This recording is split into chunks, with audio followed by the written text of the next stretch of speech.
그렇게 되는 것 같습니다. 그래서 이런 환절기에 여러분들 감기에 조심하시기 바랍니다. 자, 오늘 이 구약 성경 우리가 보면은요, 구약 성경의 룻기를 보면 나오미는 남편 엘리멜렉과 함께 자기 고향인 베들레헴을 떠나서 이방 땅인 모압에 가서 살았습니다. 그런데 나오미의 남편 엘리멜렉이 아들 둘을 낳고 갑자기 죽어버린 거예요. 그래서 나오미는 모압의 처녀 둘을 데려다가 며느리로 삼은 것입니다. 자, 그런데 설상가상으로 이 두 아들마저도 모두 죽어버렸다는 거죠. 그래서 졸지에 이 세 가부가 한 집에서 살게 된 것입니다. 당시 과부로 산다라고 하는 것은 여간 어려운 일이 아니라고 하는 것이죠. 하지만 그럼에도 불구하고 나오미는 과부가 된 두 며느리와 함께 이방 땅에서 살 수밖에 없었습니다. 자, 그러던 중에 나오미는 자기 고향에 흉년이 들었다는 소문을 듣게 되죠.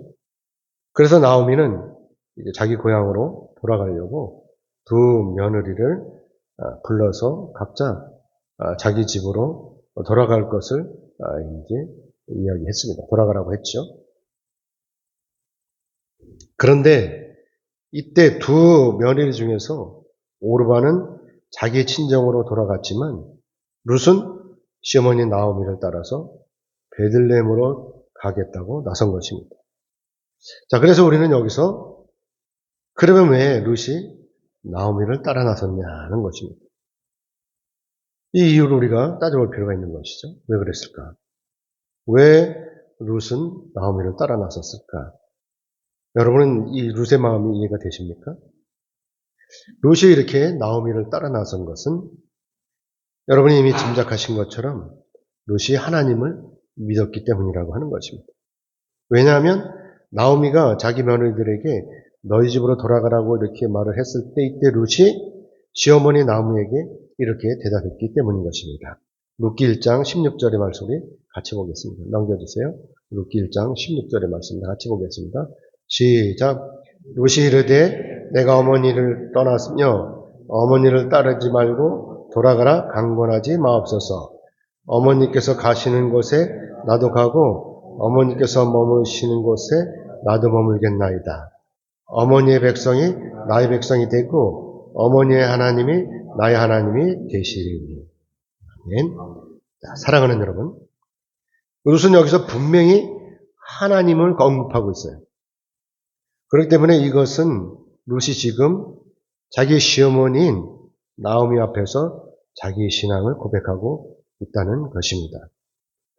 그러므로 우리가 여기서 짐작할 수 있는 것은 룻이 이때 이미 나오미로부터 하나님에 대한 신앙을 물려받았다고 하는 것입니다.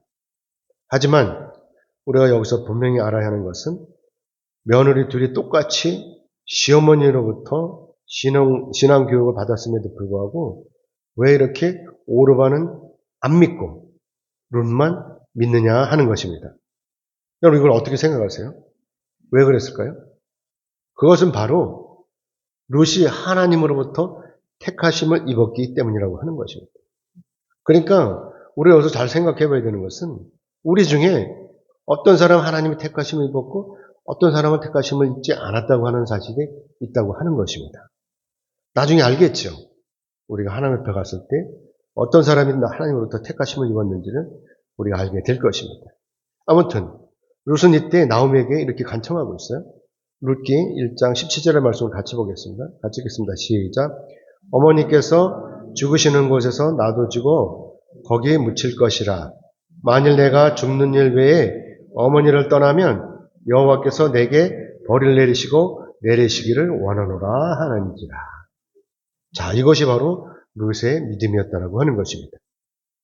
자기가 나오미를 통해서 전해받은 이 신앙을 이렇게 고백하고 있는 것입니다. 룻은 시어머니 나오미와 생활하면서 나오미를 통해서 나오미의 하나님을 알게 되었다고 하는 것이죠.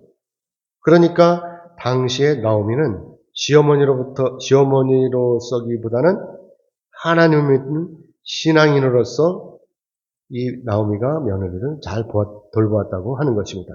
그래서 룻이 나오미의 이 삶을 통해서 하나님의 살아계심을 보게 됐던 것이고, 그래서 룻이 오르바와 달리 시어머니 나오미를 따라 나서게 된 것이라고 하는 것입니다. 아시다시피 나오미 일가는 베들레헴에 있을 때는 부자로 살았습니다. 그러다가 베들레헴의 가문과 흉년이 들자 엘리멜렉이 섣부른 판단을 해가지고 자기의 모든 가산을 정리하고 나오미와 함께 이방 땅의 모압으로 이주했던 것입니다. 이들 부부가 이렇게 모압 땅에 와서 자기들이 기대했던 것처럼 이렇게 풍요롭게 잘 살았더라면 얼마나 좋았겠습니까? 그런데 어느 날 갑자기 엘리멜렉과 두 아들이 다 죽어버린 것입니다. 어떻게든 잘 살아보려고 정이든 고향 땅을 버리고 이렇게 이방 땅에 왔는데, 그런데 이렇게 남편과 두 아들을 모두 잃어버리게 된 것입니다. 그러니까 졸지에 가족을 잃은 나오미로서는 얼마나 고통스러웠겠냐 하는 것입니다. 여러분, 나오미의 이 고통이 짐작이나 되십니까? 아마도 나오미는 이때 엄청난 절망을 하고 말았을 것입니다. 엄청나게 절망을 했겠죠. 나가서 전능하신 하나님의 품을 떠나서 이방 땅에서 이렇게 맞는 떠돌이의 삶이 얼마나 고통스러운지를 이때서 비로소 실감했을 것입니다. 그러면서 나오미가 이때 하나님 앞에 엎드려서 간절히 기도했겠죠. 하나님, 제발 고향 땅으로 다시 돌아가게 해주세요. 라고 하는 기도를 했을 것입니다. 여러분 어떻게 생각하세요? 고난 중에도 기도하지 않는다면 그런 사람은 믿음이 없는 사람인 것입니다. 아무튼 그러던 중에 나오미는 드디어 고향 땅에 흉년이 들었다는 것을 듣게 된 것이죠.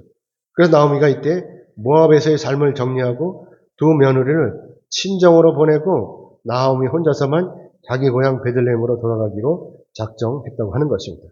자, 그런데 만약 이때 나오미가 모압 땅에서 잘 나가는 부자였다면 어떻게 되었겠습니까?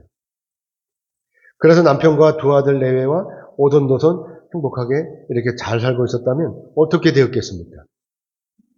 그래서 나오미가 하나님 앞에서 엎드려서 기도하면서 하나님과 친해졌을까요? 그래도 나오미가 자기 고향인 베들레헴으로 다시 돌아올 생각을 했을까요? 우리가 하나님을 만나는 것은 복 중에 복인 것입니다. 그런데 어리석은 사람들이 하나님 만나기를 거부하고 있는 거예요. 왜 그럴까요? 그 이유는 다른 것이 아니에요. 그 이유는 바로 전능하신 하나님을 모르기 때문이라고 하는 것입니다. 그래서 이들에게는 전능하신 하나님이 필요하지 않은 것입니다. 거기다가 이러한 사람들에게는 아직은 급하지 않으니까, 아직은 살만하니까, 아직은 아쉬운 것이 없으니까 라고 하는 이런 생각에 하나님을 찾지 않는 것이고, 그래서 예수님께서 이렇게 말씀하시는 것입니다. 마태복음 19장 24절의 말씀 우리 같이 보겠습니다. 같이 읽겠습니다. 시작. 다시 너희에게 말하노니 낙타가 바늘귀로 들어가는 것이 부자가 하나님의 나라에 들어가는 것보다 쉬우니라 하시니. 아멘. 물론 부자가 예수님을 믿지 않는다는 것이 아닌 것입니다. 부자들로서는 아쉬운 것이 많지 않으니까 이 주님을 찾을 필요가 없다는 것이고, 거기다가 자기가 가지고 있는 이 재물들을 소비해야 되니까 바쁜 거예요. 그러니까 주님을 찾을 틈이 없다고 하는 것입니다. 하지만 반대로 저나 여러분처럼 허점이 많고 부족한 사람들은 아쉬운 것도 많고 소유하고 싶은 것도 많기 때문에 자연스럽게 절대적인 누군가에게 의지하고 싶은 것입니다. 그래서 전능하신 하나님께로 달려나와서 부르짖는 것이죠. 그러니까 결국은 우리에게 다가온 이런 고난이 불필요한 것이 아니라 반드시 전능하신 하나님을 만나게 되는 계기가 되는 것입니다. 아무튼 나오미가 고난 중에 이런 사실을 깨닫고 하나님을 찾았던 것이고, 그래서 두 며느리와 함께 이방 땅에서도 하나님 앞에 예배를 드렸던 것입니다. 그러다가 드디어 나오미가 바라고 원하던 그 소식이 귀에 들린 것이고, 그래서 꿈에도 그리운 이 고향 베들레헴에 풍년이 들었다는 소식을 듣게 된 것입니다. 그래서 나오미가 룻과 함께 베들레헴으로 돌아오기를 작정한 것이죠. 자, 그러면 나오미가 이때 완전한 빈털터림에도 불구하고 자기 고향인 베들레헴으로 다시 돌아오려고 하는 이 마음, 그것도 과부인 이 며느리 룻과 함께 돌아오려고 하는 이 마음을 여러분 어떻게 생각하세요? 이 마음이 어떤 마음일까요? 정녕 하나님의 도우심을 믿고 고향 땅으로 돌아오려고 하는 그 마음일까요?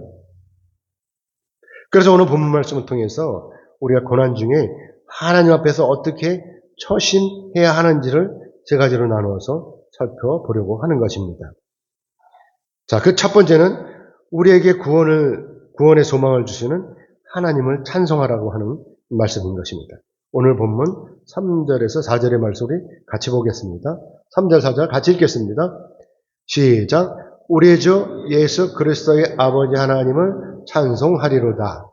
그의 많으신 긍휼대로 예수 그리스도를 죽은 자 가운데서 부활하게 하심으로 말미암아 우리를 거듭나게 하사 산 소망이 있게 하시며 썩지 않고 더럽지 않고 죄하지 아니하는 유업을 있게 하시나니 곧 너희를 위하여 하늘에 간직하신 것이라. 아멘. 자, 오늘 본문 말씀을 수신하는 이 사람들은 당시에 소아시아 지역에 사는 사람들이었습니다. 그러니까 이 편지는 오늘날 터키의 타우루스 산맥의 북쪽에 해당하는 로마 지역에 흩어져 있는 이 디아스포라 그리스도인들에게 보내는 편지라고 하는 것입니다. 우리는 여기서 그러면 왜 베드로가 이 편지를 이 사람들에게 쓰게 되었는가 라고 하는 것을 생각해 보려고 하는 것입니다. 아시다시피 당시는 로마가 막강한 힘으로 온 세계를 아우르는 그런 시대였습니다. 그러니까 로마 황제가 바로 세상의 법이었고 또 사람들의 신이었던 것입니다. 그러니까 로마 황제가 신으로서 백성들로부터 숭배의 대상이었던 것이죠.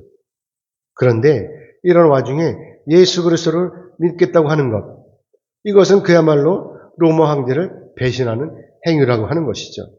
그래서 당시에 이 그리스도인들을 핍박하는 것, 이것이 당연한 거예요. 이 로마인들이 그리스도인들을 엄청 핍박했는지 몰라요. 그리고 또 이 그리스도인들이 예수를 믿는다는 이 이유만으로 유대인들로부터도 이렇게 이단이라고 핍박을 받고 있었던 것입니다. 그래서 이때 그리스도인들이 겁을 먹고 개종을 하는 거예요. 유대인으로 다시 돌아가는 일이 비일비재했다고 하는 것입니다. 어렵사리 전도를 해서 세례를 주고 예수를 믿게 했더니 이 자신의 처지가 어렵다고 해서 옛날로 다시 다 돌아가 버리는 거예요. 그래가지고 이 사람들이 우상을 숭배하고 예수 그리스도를 부인하고 있던 것입니다. 사랑하는 여러분, 만약에 여러분이 이 사람들이라면 여러분 이때 어떻게 하시겠어요? 예수를 믿는다는 이유로 정부로부터 제지를 당하고 또 다른 종교 집단으로부터 이단이라고 핍박을 받는다면 여러분 어떻게 하시겠냐 하는 것입니다. 그래서 여러분 개종하시지 않고 꿋꿋이 견뎌내시겠습니까? 사실 말이 쉽지 막상 이런 경우를 당하게 되면 쉽지 않을 거예요. 그래서 많은 사람들이 개종할 것입니다. 총칼을 들이대는데 어떻게 견뎌내겠어요? 오늘날 북한의 사정을 보면 짐작할 수가 있어요. 북한의 그리스도인들은 극심한 박해 속에서도 자기의 신앙을 지키고 있다고 하는 것입니다. 아마도 이들이 세계에서 가장 극심한 핍박을 받을 거예요. 왜냐하면 북한에는 종교 자유가 없기 때문인 것입니다. 그래서 그리스도인이라고 하는 것이 밝혀지면 이들은 정치 수용소나 또 심하면 상해까지 이르게 되는 거예요. 그래서 북한 사람들의 이 신앙 활동이 조직적으로 또 비밀로 이렇게 이루어졌다고 하는 것입니다. 그래서 많은 사람이 자기 신앙을 포기하는 거예요. 이런 절차가 어려우니까 아예 포기하고 마는 것이죠. 하지만 그럼에도 불구하고 이런 열악한 환경 속에서도 어떤 사람들은 자기 신앙을 포기하지 않고 끝까지 버티고 있다고 하는 것입니다. 자, 그러면 이 사람들이 왜 이렇게 자기 신앙을 포기하지 않고 죽음을 각오하고 끝까지 버티는 것일까요? 그것은 바로 이 사람들이 살아계신 하나님의 아들, 부활하신 우리 구주 예수 그리스도를 믿기 때문인 거예요. 전능하신 하나님을 믿기 때문인 것입니다. 그래서 장차 종말의 때가 되면 반드시 예수님과 함께 천국에 들어갈 것을 믿고 있는 것이죠. 그래서 이러한 고난이 오히려 이들의 신앙을 키우는 촉매제가 되는 것이고, 그래서 사도 바울이 이렇게 말씀하고 있는 것입니다. 로마서 8장 17절에서 18절의 말씀 같이 읽겠습니다. 시작. 자녀이면 또한 상속자 곧 하나님의 상속자여 그리스도와 함께 상속자니 우리가 그와 함께 영광을 받기 위하여 고난도 함께 받아야 할 것이니라. 생각하건대 현재의 고난은 장차 우리에게 나타날 영광과 비교할 수 없도다. 아멘. 우리가 오늘 믿는 것은 예수님과 함께 천국에 가는 것입니다. 그래서 오늘 본문의 말씀처럼 장차 하나님으로부터 썩지 않고 더럽혀지지 않고 낡지 않는 이 천국의 유업을 얻게 되는 것입니다. 그래서 우리가 오늘 어떤 어려움을 당하더라도 이길 수 있는 것이고, 그래서 장차 우리에게 나타날 영광을 위하여 현재의 이 고통 중에서도 크고 위대하신 하나님을 찬송하라고 하는 것입니다. 그러므로 바라옵기는 여러분 모두는 장차 우리에게 주어질 천국을 바라보면서 우리를 인도하실 하나님을 찬송하시기를 주님의 이름으로 축복합니다. 자, 두 번째는 고난 가운데서 기뻐하라고 하는 말씀인 것입니다. 우리가 고난 가운데서 기뻐하는 것은 쉽지 않은 일입니다. 여러분, 이것이 가능하십니까? 여러분의 삶이 힘들고 지친 가운데 있는데, 그래서 자꾸만 아파가지고 눈물이 쏟아지는데, 그런데도 무조건 기뻐하실 수 있냐 하는 것입니다. 당연히 어려우실 것입니다. 그런데도 오늘 말씀은 이러한 고난 중에도 기뻐하라는 말씀인 것입니다. 그래서 오늘 보면 6절에서 7절 말씀 우리 같이 읽겠습니다. 6절, 7절 같이 읽겠습니다. 시작. 그러므로 너희가 이제 여러 가지 시험으로 말미암아 잠깐 근심하지 않을 수 없으나 오히려 크게 기뻐하는도다. 너희 믿음의 확실함은 불로 연단하여 없어질 금보다 더 귀하여 예수 그리스도께서 나타나실 때 칭찬과 영광과 존귀를 얻게 하실 것이니라. 우리는 얼마 전에요, 오두막이라고 하는 영화를 본 적 있죠? 이 영화의 줄거리는 한 곳 가족이 캠핑을 갔다가 막내딸을 잃어버린 아버지 맥이 자기 딸을 찾아 헤매면서 어떻게 하나님께서 나에게 이렇게 하실 수가 있는가? 라고 하는 질문과 원망 속에서 하나님을 향해 목천껏 부르짖다가 결국은 맥이 전능하신 하나님을 만나는 그런 과정을 그린 이야기인 것입니다. 우리가 이 영화를 주님 안에서 신앙적으로 바라보면 단순한 이야기의 그런 영화가 아니라 고난 속에서도 하나님을 만나는 그런 영적인 여정으로 보게 되는 것입니다. 그러므로 이러한 고난 이야기는 어쩌면 오늘날 우리의 삶 속에서 겪을 수 있는 일이기도 하고 또 우리 인생 가운데 가장 큰 상실감을 느끼게 하는 그런 스토리입니다. 자, 그래서 지금 여러분도 눈을 감으시고 잠시 사랑하는 자기 딸을 잃은 이 아버지의 마음을 상상해 보시기 바랍니다. 과연 사랑하는 딸을 잃은 아버지의 마음이 어떤 마음이겠습니까? 결국 맥은 잃어버린 자기 딸을 찾아 헤매다가 결국 하나님을 만나게 됩니다. 딸을 잃어버렸던 그 오두막에서 성부와 성자 그리고 성령을 각각 다른 모습으로 만나게 되는 것이지요. 그리고 맥은 이때 하나님께 이렇게 질문을 합니다. 왜 내 딸을 지켜주지 않으셨습니까? 그러나 하나님께서는 이때 맥의 이 절규에 대해서 단순한 논리적인 답변이 아니라 전능하신 하나님께서는 결코 맥의 이 연단의 고통을 외면하시지 않았고 언제나 맥과 함께 하셨다고 하는 이 사실을 알려주셨다고 하는 것입니다.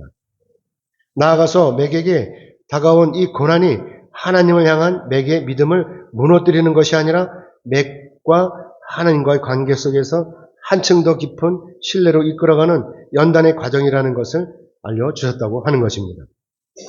하나님께서는 이러한 맥의 연단의 과정을 통해서 용서와 치유 그리고 하나님의 사랑을 더욱 깊게 체험하는 길인 것을 깨닫게 하시는 것입니다. 그리고 드디어 맥은 자기 딸이 하나님 품 안에서 평안이 있다고 하는 사실을 받아들이고 그동안 자기 마음속에서 앙금처럼 남아있던 그 고난의 상처에 하나님을 신뢰하는 이 믿음을 회복하는 것으로 영원한 끝을 맺게 되는 것입니다. 사랑하는 여러분 이러한 고난이 이해가 되십니까? 막상 나에게 이런 고난이 닥친다면 견디기 어려울 것입니다. 그러니까 논리적으로 이해가 되지만 감정적으로는 이해가 되지 않는 것입니다. 그럼에도 불구하고 오늘날 우리도 이런 연단과 고난에서 이해가 될 수는 없는 것입니다. 언제든지 우리에게도 이런 고난이 닥칠 수가 있다고 하는 것이지요. 그러므로 우리에게 다가온 모든 고난이 이러한 것들이 다 하나님의 뜻이라면 그러면 오늘날 우리도 이런 연단과 고난의 과정을 반드시 이겨내야 된다고 하는 것입니다. 그래서 베드로가 이런 고난에 대하여 오늘 본문 말씀에서 불로 연단하여 없어질 금보다 더 귀하다라고 이렇게 말씀하고 있는 것입니다. 사실 우리가 이런 연단과 고난을 통해서 우리의 영과 육이 정결해지고 나아가서 성숙해지는 것입니다. 그동안 묵은 때가 말끔히 씻겨지는 것입니다. 그래서 욥기서 23장 10절의 말씀을 우리 같이 보겠습니다. 같이 읽겠습니다. 시작. 그러나 내가 가는 길을 그가 아시나니 그가 나를 단련하신 후에는 내가 순금같이 나오리다. 아멘. 그래서 오늘날 우리에게 이런 연단이 주어지는 것이고 그래서 우리가 이런 연단을 잘 이겨내야만이 알곡이 되어서 마지막 날에 주님으로부터 칭찬을 받고 하나님의 나라에 들어가서 영생을 얻고 영광과 존귀를 얻게 되는 것입니다. 그러므로 바라옵기는 여러분 모두는 어떤 어려움과 어떤 고통이 있다 하더라도 하나님께 기도하심으로 말미암아 능히 이기시기를 주님의 이름으로 축복합니다. 아멘. 그리고 세 번째는 우리의 믿음이 구원을 이룬다고 하는 이 말씀인 것입니다.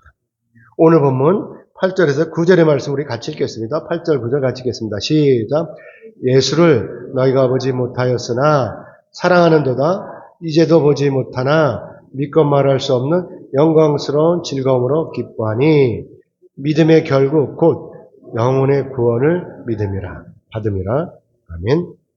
그러나 오늘 본문의 이 말씀처럼 우리의 영혼 구원은 전적으로 우리의 믿음으로 이루어지는 것이고 확실히 행위로 이루어지는 것은 아니라고 하는 것입니다. 그래서 사도 바울도 이렇게 말씀하고 있는 것이죠. 에베소서 2장 8절의 말씀 같이 보겠습니다. 넘겨주세요. 같이 읽겠습니다. 시작. 너희는 그 은혜에 의하여 믿음으로 말미암아 구원을 받았으니 이것은 너희에게서 난 것이 아니요 하나님의 선물이라. 아멘. 이처럼 하나님께서는 우리의 구원을 선물로 주셨어요. 아시다시피 그 이유는 하나님께서 우리를 사랑하시 때문이라고 하는 것입니다. 그래서 하나님의 아들이신 예수님께서 우리에게 오신 것이고 그래서 예수님께서 우리를 위해서 십자가를 지신 것입니다. 그래서 우리가 이러한 사실을 믿기만 하면 구원을 받는 것이고 그래서 행위로 구원받는다고 하는 집단이 다 이단이라고 하는 것입니다. 그래서 어떤 사람들은 공덕을 많이 쌓아야 된다고 하는 거예요. 그렇죠? 또 시간을 정해놓고 이 시간만큼 봉사를 해야 된다는 거예요.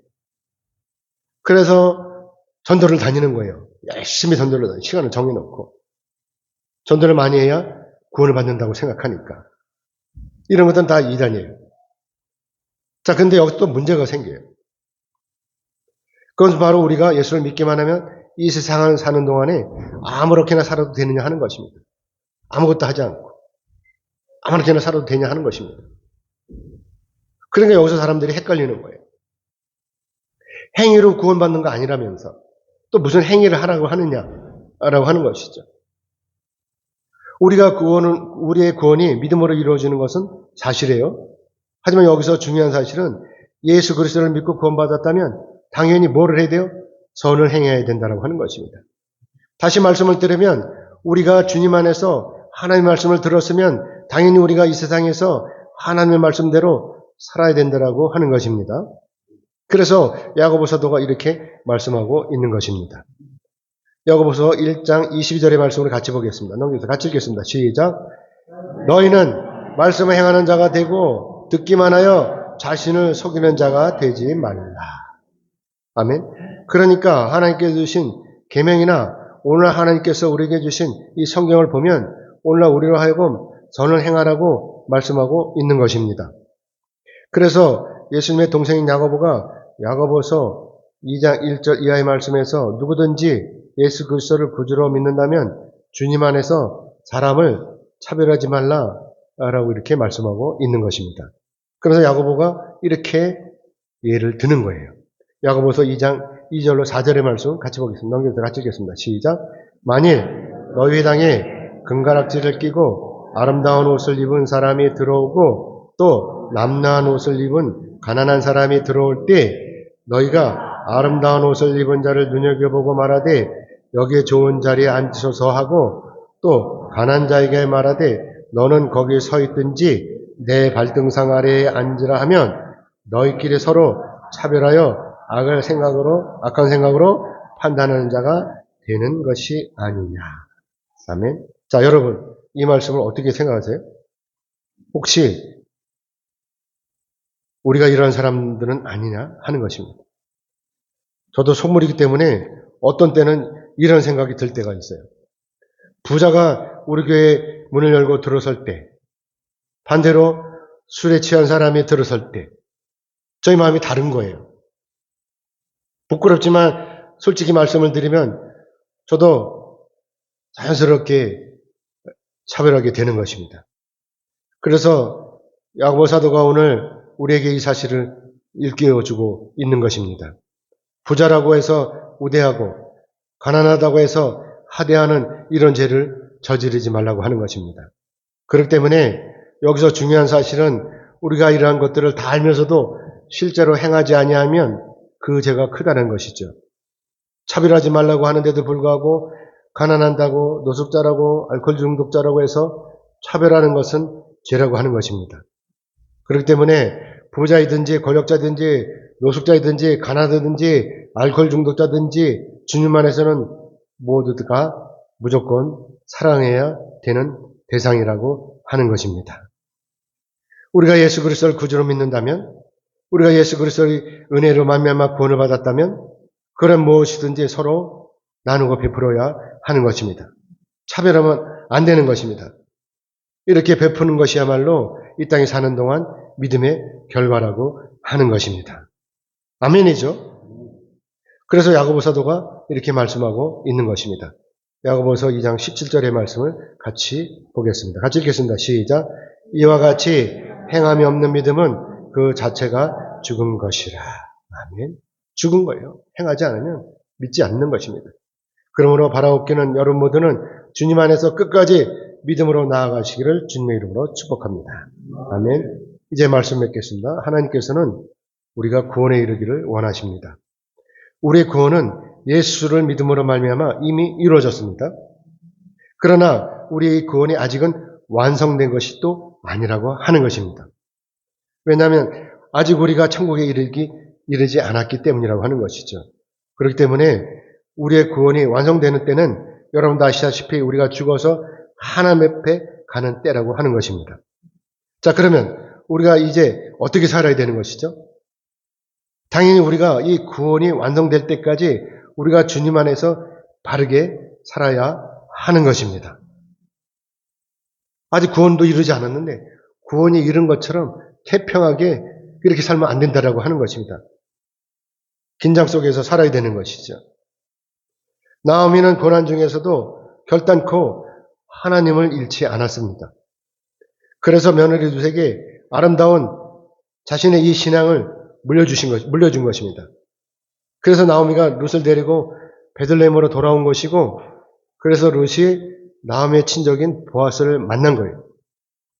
그래서 룻이 보아스를 통해서 다윗의 할아버지인 오벳을 얻은 것입니다.